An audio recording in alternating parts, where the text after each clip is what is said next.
Assalamualaikum warahmatullahi wabarakatuh. Di sini kami akan mempresentasikan tentang laporan proyek akhir Business Plan AA Frozen Food. Sebelumnya, perkenalkan nama saya Aisyah Nurfitristanti, NIM 190512140020, dan teman saya yang bernama Aulia Dwi Saputri, NIM 190512140008. Kami dari kelas Sistem Informasi 2019A. Langsung aja kita masuk ke bab 1, yaitu pendahuluan. Latar belakang ide bisnis. Rencana bisnis yang ingin kita bangun yaitu bisnis frozen food. Frozen food adalah makanan kemasan setengah matang yang memiliki daya tahan 1 hingga 3 bulan jika disimpan di kulkas. Awal mula ide kami terbentuk adalah karena terinspirasi dari banyaknya anak kecil yang sedang mengantre membeli gorengan di dekat sekolah mereka. Gorengan yang paling populer yaitu sosis, bakso goreng, nugget, dan kentang goreng. Tetapi pada saat pandemi COVID seperti ini, anak-anak melakukan school from home, sehingga anak-anak tidak bisa menikmati makanan-makanan tersebut lagi. Kemudian terbesitlah keinginan kami untuk berbisnis makanan beku atau frozen food. Bisnis ini merupakan salah satu bisnis yang paling diminati dan memiliki prospek yang cukup baik. Tak heran jika banyak pelaku usaha yang memperoleh profit besar dari bisnis frozen food.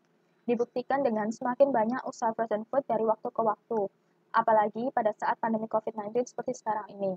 Tetapi ada juga pelaku usaha bisnis yang gulung tikar karena strategi pemasaran yang digunakan kurang tepat serta kualitas pelayanannya juga kurang baik. Dapat diartikan keberhasilan bisnis frozen food ini berdasarkan bagaimana strategi pemasaran yang digunakan dan bagaimana kualitas pelayanan yang diberikan kepada pelanggan, serta pelaku usaha tentunya harus mengetahui minat konsumen. Langsung aja kita ke rumusan masalah. Yang pertama, bagaimana cara mendapatkan peluang untuk mendirikan bisnis frozen food ini. Kemudian, bagaimana cara mengantisipasi persaingan usaha yang semakin ketat sekarang ini. Yang ketiga, bagaimana cara meraih kesuksesan dalam bisnis frozen food ini. Yang keempat, bagaimana cara agar bisnis dapat beradaptasi dengan perubahan lingkungan. Yang kelima, bagaimana cara mempertahankan bisnis agar tetap berjalan. Batasan ide bisnis. Yang pertama, AA Frozen Food merupakan bisnis rumahan. Yang kedua, AA Frozen Food memproduksi olahan makanan setengah jadi secara mandiri. Yang ketiga, produk olahan dari AA Frozen Food dapat bertahan antara 1-3 bulan. Kemudian ke bab 2, tinjauan pustaka. Visi dan misi organisasi. Visi adalah sebuah gagasan yang berisi pandangan mengenai arah atau sebuah tujuan yang hendak dicapai sebuah organisasi. Sedangkan misi berupa cita-cita jangka pendek dan berorientasi masa kini. Kemudian ada kriteria visi dan misi. Visi yang baik yaitu ada sustain, appealing, visible, meaningful, dan measurable. Kemudian kriteria misi yang baik yaitu simple and clear, short and long term in future, dan fokus on the present, serta easy to understand. Kemudian ada analisis SWOT. Analisis SWOT merupakan singkatan dari 4 kata, yaitu strength, weakness, opportunities, dan threats. Strength merupakan kekuatan, weakness merupakan kelemahan, opportunities, peluang, dan threats, ancaman. Kemudian ada matrix TOWS. Analisis TOWS adalah alat untuk menganalisis lingkungan eksternal dan lingkungan internal dengan pendekatan sistematis yang digunakan untuk mendapat dukungan keputusan. Kemudian ada balance scorecard. Balance scorecard adalah metode pengukuran hasil kinerja yang digunakan perusahaan atau biasa disebut dengan strategi manajemen. Balance scorecard dikembangkan oleh Dr. Andes Robert Kaplan dari Harvard Business School dan David Norton pada awal tahun 1990. Balance scorecard berasal dari 2 suku kata, balance yang artinya berimbang dan scorecard yang artinya kartu skor. Ini dia ada gambar perspektif balance scorecard. Balance scorecard memiliki beberapa perspektif, yaitu pembelajaran dan pertumbuhan, proses bisnis internal, perspektif pelanggan, perspektif finansial. Nama saya Aulia Dwi Saputri, NIM 190512140008, yang akan melanjutkan presentasi dari Aisyah, yaitu tentang bab 3, metodologi dan hasil master plan. Yang pertama ada penyusunan visi dan misi bisnis organisasi. Visi bisnis plan frozen food kami yaitu menjadikan perusahaan makanan olahan yang dapat diandalkan dengan mengutamakan kualitas, kuantitas, dan pelayanan terhadap customer. Karena 3 hal tersebut, yaitu kualitas, kuantitas, dan pelayanan terhadap customer, merupakan hal yang terpenting dalam membangun bisnis makanan. Kemudian, misi bisnis plan frozen food kami. Yang pertama ada mengenalkan AA Frozen Food sebagai perusahaan makanan olahan yang praktis dan bermutu di Jawa Timur. Nah, kami menargetkan misi yang pertama ini tercapai dalam kurun waktu 3 tahun ke depan. Kemudian misi yang kedua yaitu mengembangkan produk yang sudah ada dengan mengamati dan memodifikasi produk agar lebih unik, sehat, dan berkualitas. Kemudian kami juga akan menumbuhkan keterampilan dan pengetahuan karyawan guna mencapai performa operasional yang maksimal. Nah, setelah rekrutmen karyawan, tentunya kami akan melakukan pelatihan dan pengembangan karyawan untuk mencapai visi tersebut.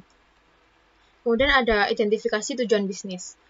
Tujuan bisnis dari bisnis plan frozen food ini yang pertama tentunya dalam membangun sebuah bisnis. Kami harus meminimalisir kerugian serta harus mengetahui seberapa minat konsumen dan mengetahui teknik pemasaran yang tepat untuk mengetahui tingkat persaingan pada bisnis frozen food ini.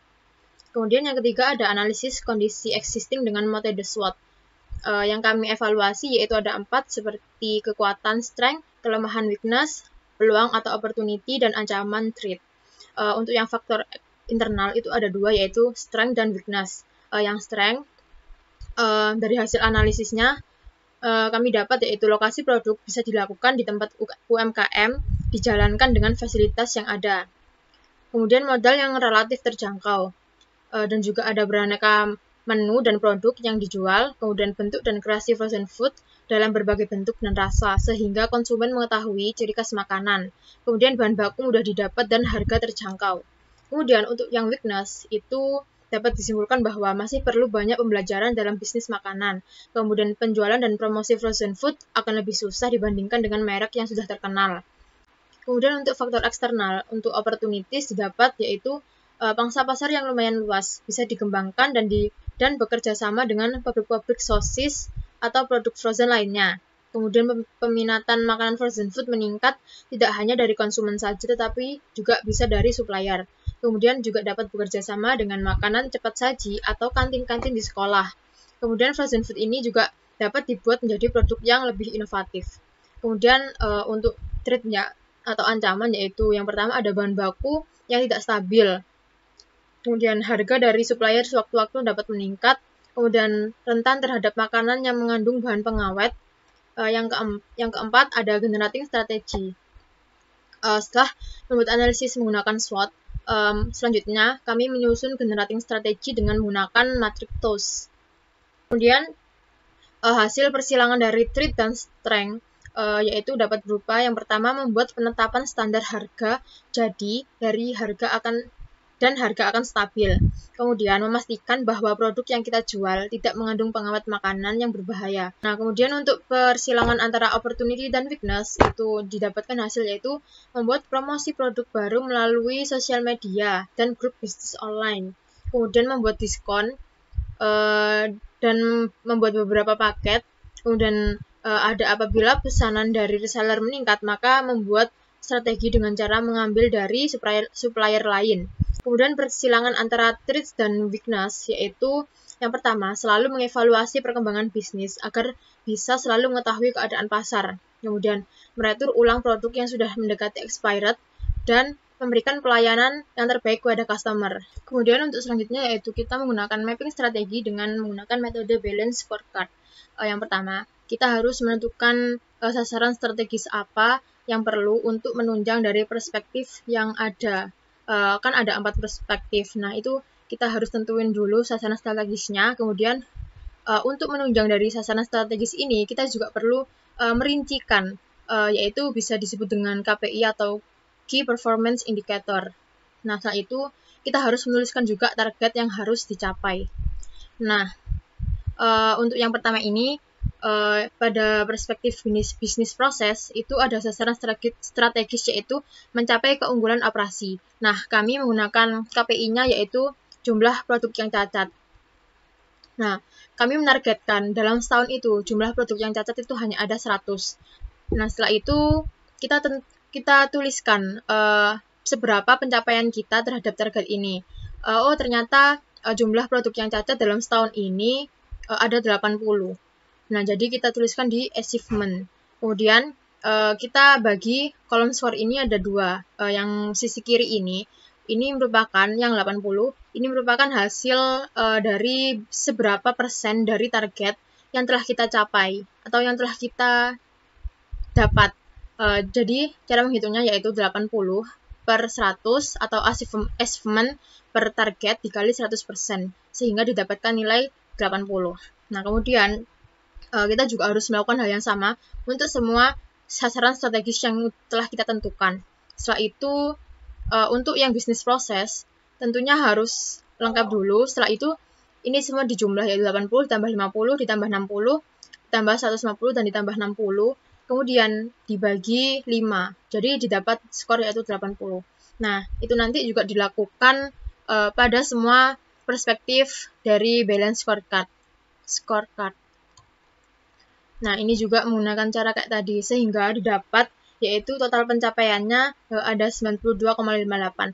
Nah, ini cara menghitungnya juga sama, yaitu yang dari bisnis proses kan ada 80. Nah, 80 ini nanti dijumlah dengan yang learning and growth, ada 90,58, dan finansial dan customer. Kemudian nanti dijumlah dibagi 4 atau dirata-rata, sehingga hasilnya ada 92,58. Jadi, melalui metode balance scorecard ini dapat disimpulkan bahwa AA Frozen Food mempunyai pencapaian kinerja sebesar 92,58 dalam kurun waktu setahun, berdasarkan perspektif proses bisnis, finansial, pelanggan, serta pembelajaran dan pertumbuhan. Nah, untuk selanjutnya yaitu kesimpulan. Dari laporan yang sudah kami buat di atas, dapat disimpulkan bahwa dalam membangun suatu bisnis, sebaiknya kita membuat bisnis plan terlebih dahulu, kemudian menentukan visi misi yang baik dan tepat, setelah itu menentukan tujuan bisnis, menentukan analisis kondisi kekinian, dan juga menjabarkan ke dalam generating strategi. Dan jangan lupa untuk membuat mapping strategi menggunakan balance scorecard untuk mengevaluasi kinerja dari perusahaan. Mungkin itu saja presentasi dari kelompok kami. Kurang lebihnya mohon maaf. Wassalamualaikum warahmatullahi wabarakatuh.